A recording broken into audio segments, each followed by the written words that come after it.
everybody. Thank you very much. Great pleasure to be here.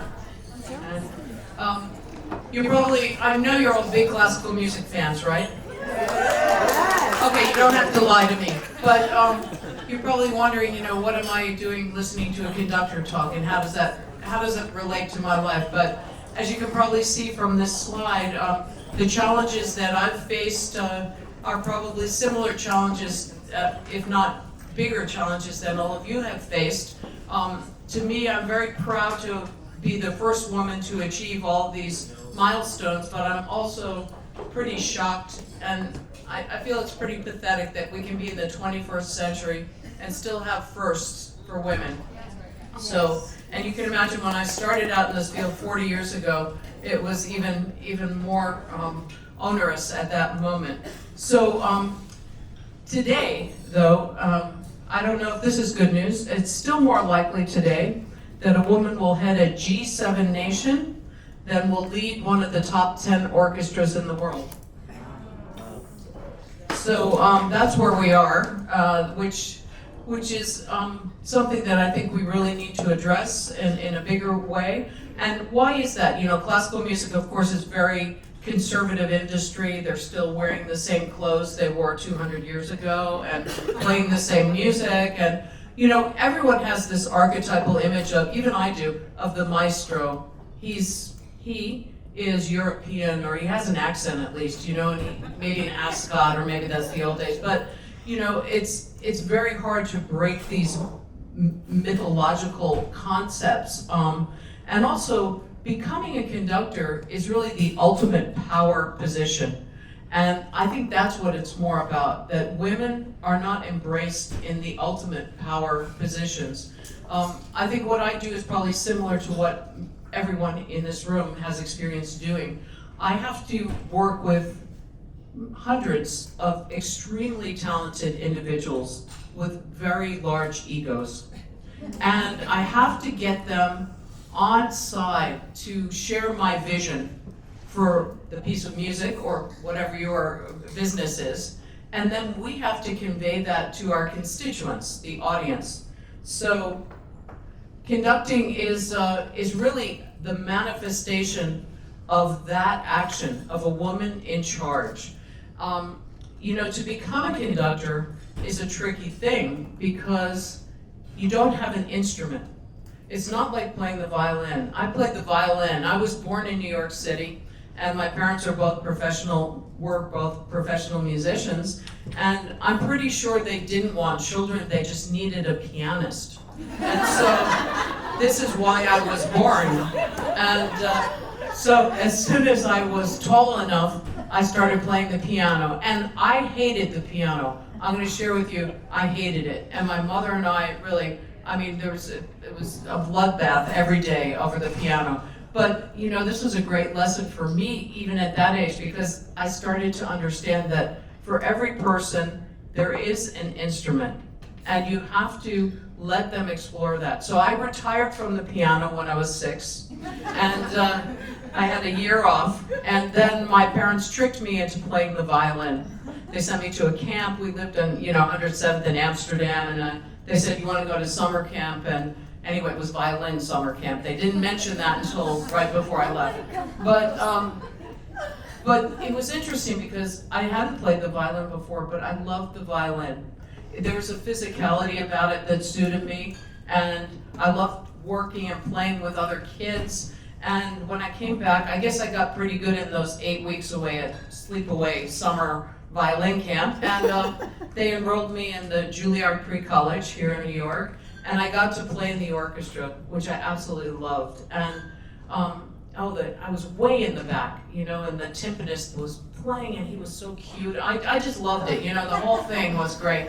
And then they called me in and said, they called my parents in, and they said, we're getting a lot of complaints that someone in the back is trying to lead the whole orchestra. So, it's like, this classical music thing was so buttoned down. It was such a drag. And luckily my dad took me, I was about 9 years old by this time, my dad took me to a concert, and I saw the conductor come out, and he was like joyous. He was having a great time, and no one was yelling at him. right? You know, he was jumping around, he was talking to the audience. It ended up that he was Leonard Bernstein, who was conducting, who later became my teacher. But at that moment, I was 9 years old, and I said to my dad, okay, I want to be him. I'm going to be the conductor. So that was when I decided, and you know, it wasn't an easy pathway from that decision, because when I told my violin teacher, this was the first time I encountered this. She said, you know, you're too young. I said, okay, well, that will change. And she said, and girls can't do that. Yeah. And this was what I was met with every step of the way. Girls can't do that. And luckily my parents, my mother was so mad. Oh, she wanted to sue Juilliard. Oh, that's ridiculous. And my dad, who couldn't really get a word in edgewise when my mother was around. But when I got up the next morning after this encounter, there was a long wooden box on the table, and I opened it up, and there were batons in it, conducting batons. And that's how my parents supported me through this. But, you know, it's tricky. Again, as I said, I couldn't try conducting because you need at least 20 people to come over to your house to practice, or, you know, and ideally 40 every day for a couple hours. So I decided I would apply. I went to Juilliard. I got my bachelor and my master's degree at Juilliard School in violin performance. And I applied for the conducting program 3 times, and I was rejected every time. Sometimes I conducted a little, I got pretty far. When they recently gave me an honorary degree, I enjoyed reading them my rejection letters. Everyone liked that very much. But anyway, I decided instead I would start my own orchestra, because then I could figure out how to conduct. And I'd use all my friends. Listen, in the meanwhile, I had also started a swing band. This is quite entertaining. called String Fever. All women, you'll notice. Because after I called about 4 of my friends, I realized I had called all my girlfriends, and I said, why not? Let's do this. So this was a wild group that we had. We played swing music and some rock music, and we played for a wedding. This is why I'm telling you about this, for a Japanese businessman named Tomio Taki. And he paid in cash. So I thought, he's going to be a good candidate to help me start an orchestra, I think. So I called him up, and he said the thing that probably none of you would say to me, you know, I really don't like classical music. And he said, but I'll help you. This is the guy, I just played at his wedding. That's the only thing. He didn't know me at all. And he supported me and my orchestra for the next 18 years. Yeah, amazing, pretty amazing. And when we came to the end of the orchestra, you know, my career was starting to take off. I mean, of course, there are a lot of turns around, and there's a recent documentary, if you feel like renting it on Amazon Prime, called The Conductor, so you can get the whole backstory if you want it. But Mr. Taki said, you know, we managed to do what we set out to do. There's now a woman in this field. He said, but you know, what are you going to do about all the women that follow you? He had that way, you know, and then he walked away, and I thought, oh my God, well now what am I going to do? So I decided this was in 2002, I decided to start a fellowship. It's called the Marin Alsop Conducting Fellowship. Because if I am not going to try to be part of changing the landscape for the future, who's going to do it? I mean, there's nobody that's going to do it out there whatsoever. So just before I tell you about the fellowship, which is really what I'm devoting a lot of my time to these days, I just want to tell you the story about being appointed. In 2007, I received this wonderful phone call from out of the blue from the head of the board of the Baltimore Symphony, which is one of the major orchestras in the United States. There are only 15 major orchestras in the United States. And they said, the board would like to offer you the position of music director. And I said, fantastic. And you know, this is great. Great news. I'm from New York. I want to go back to the East Coast. And so, but the next day I got up to a few phone calls from my press people saying, there seems to be some problem. There's a little bit of pushback. A little bit of pushback turned into a lot of pushback. And I was pretty horrified to open the Washington Post and see my picture not in the art section, but on the front page of the Washington Post, and the caption underneath, "Musicians balk at appointment of new music director," B-A-L-K. So here I was now. Their reasoning was that this was going to set the orchestra back several generations. I mean, nobody said we don't want a woman in charge. There were all kinds of, rationale behind this, but, that's fundamentally what it was. So here I was in this position of being offered the first woman to head a major American orchestra. Now, what am I going to do? Everybody I talked to in the industry said, "You get away from those people. They're crazy. You don't want." And I thought, what message is that going to send? The first woman invited to serve as the head of an orchestra and chickened out and didn't take the job.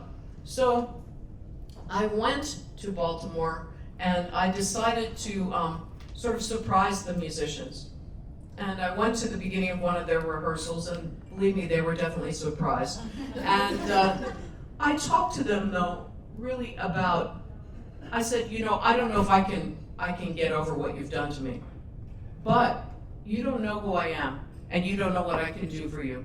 And I laid out a plan in about 6-7 minutes, and I said, but I'm not going to sign this contract unless I have your support.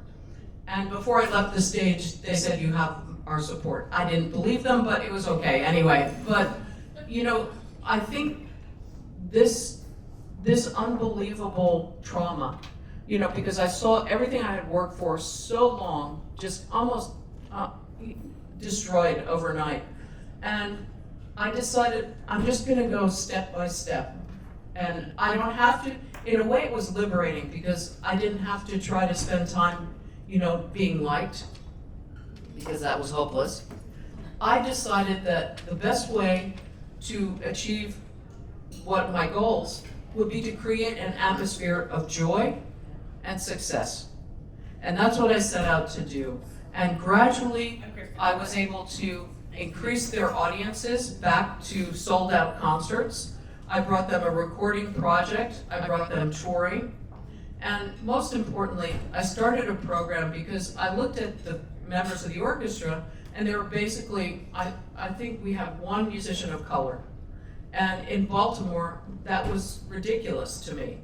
So I decided to try my theory that all children are born geniuses. And if given the same opportunity, every single child can achieve success. So after a long process of discussion and arguing and this and that, I took some money that I got from the MacArthur Foundation, and I started a program in West Baltimore with 30 first grade kids. It's called OrKids, Orchestra Kids. And I have to say that today that's probably the greatest initiative that the Baltimore Symphony has, and there are over 2,000 kids now playing musical instruments and graduating from college in music education, music management, and I have to say that I ended up being the longest serving music director of the Baltimore Symphony. I was there for 14 years. Thank you. And I go back, I have a contract now to return and conduct every season for 2 weeks, and I have to say those are their only sold out concerts, but I'm not going to rub their nose in it. But this is really my passion these days, is the fellowship that I started in Mr. Taki's name. And what I've found is that all of these women, like me, are out there and they don't have a community of people. They don't have a support system. So especially during COVID, when all of our work as conductors was canceled, we met every week and we formed this incredible bond. And for me, the most important thing about the fellowship is that it is tailored to each conductor. It's tailored to what the woman needs in her career, in her development, and it's all about mentorship. And so not only do we have our let's see, oh, that's me, sorry. Not only do we have our 36 awardees, we also have 30 additional mentees. So I've tasked our 36 Taki awardees with mentoring another 30 women. So they are all continuing this cycle of mentorship, which I believe is really the key to success in life. And I tell people that, you know, you can just say one sentence and it can change someone's life. You know, I believe in you, I know you can do it, whatever it is. I think that that's absolutely critical. And, you know, from studying with Leonard Bernstein, eventually became my teacher, and that was the message he gave me. I believe in you, I know you can do it. And these days, you know, people are often asking me, well, do we really need something? Do we need a fellowship for women? And, you know, part of me says, are you seriously asking me that question? But, you know, if it hadn't been for the Me Too movement, I just want to say this in this room, nothing would have changed. Because all of these institutions had the choice 30 years ago to hire women, and they chose not to. And it was only when their feet were put to the fire that they started hiring women. And this to me is, look, I'll take it, you know, the door's open, let's continue. But it's also a trend, and it's ticking a box. And I think now is the moment that we really need to sort of join arms and say, okay, let's push forward. I think now's the moment to be even more vigilant, because as we see, certainly we see in the United States, that all of our rights, which are so slow in coming, they can be pulled out from under us overnight. And this is something that we really have to be cognizant of, that now is the moment to push forward, not to say, okay, you have enough. That's sort of what women are always told, look, you made enough progress, but we haven't. We need to stay strong and keep going, and that's my last slide, and that seems to go well. Thank you all very much.